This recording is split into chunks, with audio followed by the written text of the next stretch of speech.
Assalamualaikum warahmatullahi wabarakatuh. Perkenalkan, nama saya Anggun Mutiara Bunda dengan NIM 2323198. Video ini saya buat untuk memenuhi mata kuliah struktur dan fungsi hewan, di mana dosen pengampunya yaitu Bu Tuti Lestari SSI MSI. Di sini saya akan menjelaskan tentang sistem reproduksi pada wanita. Baiklah, di sini saya akan menjelaskan tentang sistem reproduksi. Apa sih itu sistem reproduksi? Sistem reproduksi pada manusia adalah organ yang bertanggung jawab atas proses reproduksi, yaitu pembentukan individu baru. Sistem ini berbeda antara laki-laki dan perempuan, sedangkan sistem reproduksi pada wanita adalah bagian yang memungkinkan wanita untuk melakukan hubungan seksual, bereproduksi, dan mengalami siklus menstruasi. Pada dasarnya, fungsi utama organ reproduksi wanita adalah untuk memproduksi sel telur atau ovum dan menjadi tempat terjadinya pembuahan. Baiklah, selanjutnya yaitu fungsi dari sistem reproduksi pada perempuan, di mana menghasilkan sel telur dan tempat terjadinya fertilisasi dan perkembangan embrio. Bagian-bagian dari sistem reproduksi perempuan yang pertama ada tuba fallopi, ovarium, uterus, dan vagina. Dan adapun beberapa fungsi dari organ reproduksi pada wanita yang telah disebutkan tadi, yaitu yang pertama ovarium. Ovarium yaitu menghasilkan sel telur dan hormon estrogen dan progesteron. Nah, yang kedua yaitu tuba fallopi, di mana saluran yang menghubungkan ovarium dengan uterus dan tempat terjadinya fertilisasi. Selanjutnya yaitu uterus. Uterus yaitu organ berbentuk seperti buah pir yang berfungsi sebagai tempat berkembangnya janin. Sedangkan vagina yaitu saluran penghubung antara uterus dengan dunia luar, juga berfungsi sebagai saluran lahir. Selanjutnya yaitu vulva. Vulva yaitu bagian luar dari organ reproduksi perempuan. Selanjutnya yaitu proses terjadinya menstruasi. Yang pertama yaitu fase menstruasi, di mana menstruasi adalah kondisi keluarnya darah dari organ reproduksi dari lepasnya dinding rahim yang semula dipersiapkan untuk kehamilan. Selain itu, fase menstruasi juga terjadi karena sereksi hormon estrogen dan progesteron usai berhenti. Yang kedua yaitu fase folikuler, di mana fase folikuler atau proliferasi berlangsung sejak awal dari hari menstruasi sampai memasuki fase ovulasi. Fase ini ditandai dengan menurunnya hormon progesteron sehingga memicu kelenjar hipofisis, mensereksi hormon FSH, dan merangsang folikel ovarium serta membuat peningkatan hormon estrogen. Yang ketiga yaitu fase ovulasi, di mana dalam fase ini hormon estrogen sedang meningkat dan hormon luteinizing di sel telur yang telah matang. Hormon tersebut akan dilepaskan untuk dibuahi menuju tuba fallopi dan bisa bertahan sekitar 12-24 jam. Yang selanjutnya itu fase luteal, di mana fase luteal adalah fase terakhir siklus menstruasi. Setelah evolusi, folikel pecah dan mengeluarkan sel telur yang akan membentuk korpus luteum, biasanya terjadi pada hari ke-15. Kemudian memicu peningkatan hormon progesteron yang juga menebal dinding rahim. Berikut adalah gambar dari proses menstruasi. Baiklah, selanjutnya yaitu hormon yang berperan dalam proses menstruasi ada 4. Yang pertama yaitu hormon estrogen, di mana estrogen adalah hormon yang berfungsi untuk membantu perkembangan serta perubahan saat masa pubertas wanita, mulai dari memastikan proses ovulasi, di mana ovarium melepaskan sel telur dalam siklus menstruasi bulanan, hingga perkembangan fungsi organ seksual.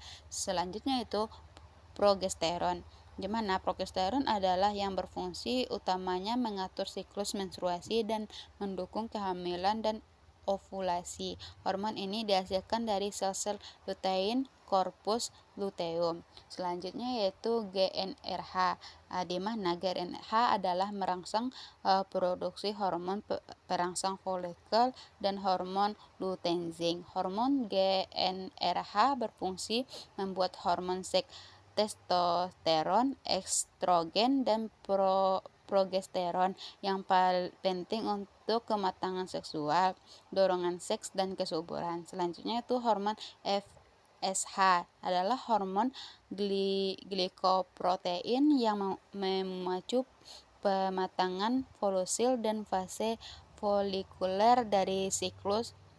Hormon FSH berfungsi membantu mengontrol siklus menstruasi dan produksi sel telur dalam ovarium. Hormon ini diproduksi oleh kelenjar hipofisis. Baiklah, materi selanjutnya yaitu fertilisasi. Apa sih itu fertilisasi? Pembuahan atau fertilisasi adalah proses penyatuan sperma dan sel telur untuk membentuk zigot yang mampu menciptakan keturunan. Zigot adalah sel telur yang sudah dibuahi dan mendukung informasi genetik atau DNA yang dibutuhkan untuk menghasilkan embrio dan janin.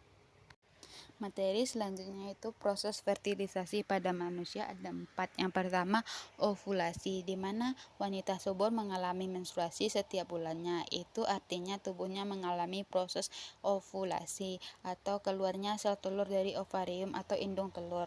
Yang kedua, sel telur berpindah ke saluran tuba fallopi. Setelah keluar dari ovarium, sel telur berada di sebuah saluran bernama tuba fallopi. Di tempat ini, sel telur hanya singgah selama 24 jam untuk menunggu sel sperma. Secara perlahan, sel telur akan bergerak menuju rahim. Jika tidak ada sel sperma yang membuahi sampai batas waktu 24 jam, sel telur akan mati dan luruh menjadi menstruasi. Selanjutnya yaitu hormon tumbuh meningkat. Ketika sel telur meninggalkan folikel dan revolusi, folikel yang ada di dalam ovarium akan berkembang menjadi korpus luteum. Korpus luteum ini akan menghasilkan hormon progesteron yang tugasnya menebalkan lapisan dinding rahim. Berkat nutrisi dan aliran darah yang tersedia, dinding rahim itulah yang disiapkan untuk penempelan zigot atau hasil pembuahan sel telur dan sperma jika terjadi kehamilan. Proses pembuahan.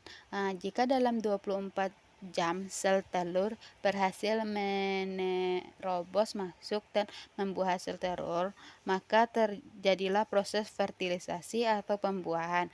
Ini hanya bisa dilakukan oleh satu sperma yang memiliki kualitas tertinggi, baik dalam hal berbentuk, kecepatan, hingga pergerakan.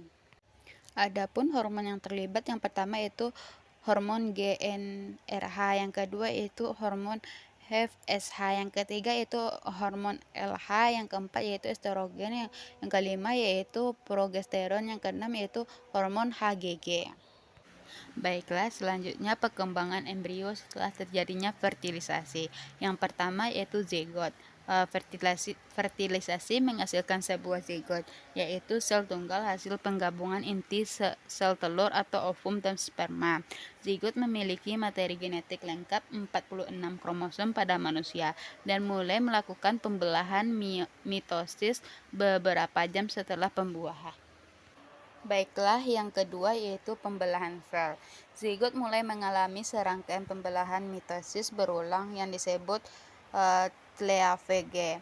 Dalam proses ini, jumlah sel bertambah tanpa diikuti oleh peningkatan ukuran total zigot. Hasilnya adalah morula, yaitu bola sel padat yang terdiri dari 16-32 sel kecil atau blastomer. Morula ini bergerak menuju rahim melalui tuba fallopi. Baiklah, selanjutnya yaitu blastokista, di mana sekitar hari keempat atau kelima setelah pembuahan, morula berubah menjadi blastokista, yaitu struktur berongga yang berisi cairan.